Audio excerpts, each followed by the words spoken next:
میں پچھلے 3 برس سے کم یہ کتاب لکھ رہی ہوں، اور کبھی آرٹیکلز کے ذریعے، کبھی کالمز کے ذریعے، کبھی مختلف لیکچرز اور سپیچز میں اپنی بات کو الگ الگ طرح سے کہہ رہی ہوں۔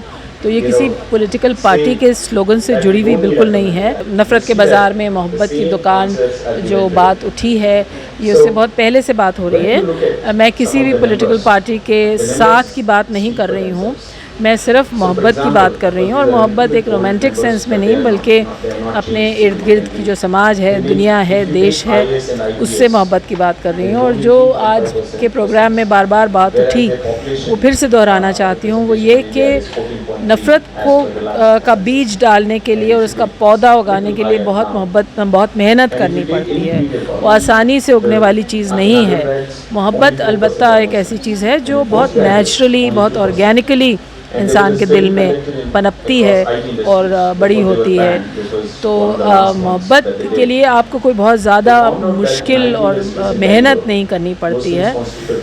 نفرت کے لیے البتہ آپ کو بہت جگاڑ کرنا پڑتا ہے اور بہت سی محنت کرنی پڑتی ہے۔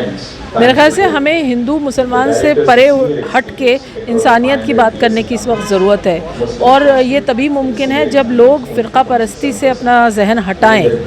اور ایک طریقہ اس کو کرنے کا یہ بھی ہے کہ یہ جو واٹس ایپ پہ غلط صحیح چیزیں ہمیں آتی رہتی ہیں اور ہم بغیر سوچے سمجھے ان کو فارورڈ کر دیتے ہیں، اکثر و بیشتر وہ بہت نفرت پھیلانے والی باتیں ہوتی ہیں، اور ہم بغیر سوچے ہوئے اس کو آگے بڑھا دیتے ہیں اور ایک لحاظ سے طول دیتے ہیں ہم ان چیزوں کو۔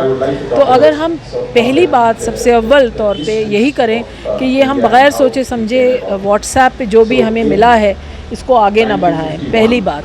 دوسری، تھوڑی بہت اپنی سمجھ کا استعمال کریں، اور جو ہم نے غیر کا درجہ دے دیا ہے دوسرے کو، وہ دوسرا کوئی بھی ہو سکتا ہے، دوسرے مذہب کا، دوسرے پرانت کا، دوسری زبان کا انسان، اس کو ہم غیر کی بجائے اپنے سے جدا، اپنے سے مختلف لیکن خوفناک چیز کے طور پہ نہ دیکھیں۔ میرے خیال سے خوف نفرت کی جڑ ہے، اور خوف نفرت کی غذا ہے۔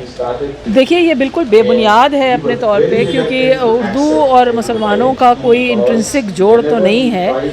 بار بار میں نے یہ بات کہی ہے، آج بھی کہی ہے، کہ اردو جو بھی بڑھ کے اٹھا لے اس کی ہونے کو تیار ہے۔ اور اردو میں ایک روایت رہی ہے، بہت غیر مسلم شعراء رہے ہیں، بہت غیر مسلم لکھنے والے رہے ہیں۔ میں تو گنوا سکتی ہوں آپ کو کہ کتنے پریم چند سے شروع ہو کے اپیندر ناتھ اشک سے لے کے کہاں کہاں تک بات جاتی ہے، جو غیر مسلم لوگوں نے بہت عمدہ، راجندر سنگھ بیدی لے لیجئے آپ، کرشن چندر لے لیجئے، اور یہ ایک لمبی طویل لسٹ ہے۔ تو مسلمانوں کا کوئی جاگیر نہیں ہے اردو، یہ لوگوں کی غلط فہمی ہے، مسلمانوں کی بھی کچھ حد تک غلط فہمی ہے، اور غیر مسلمانوں کی تو خیر غلط فہمی ہے ہی۔ شکریہ۔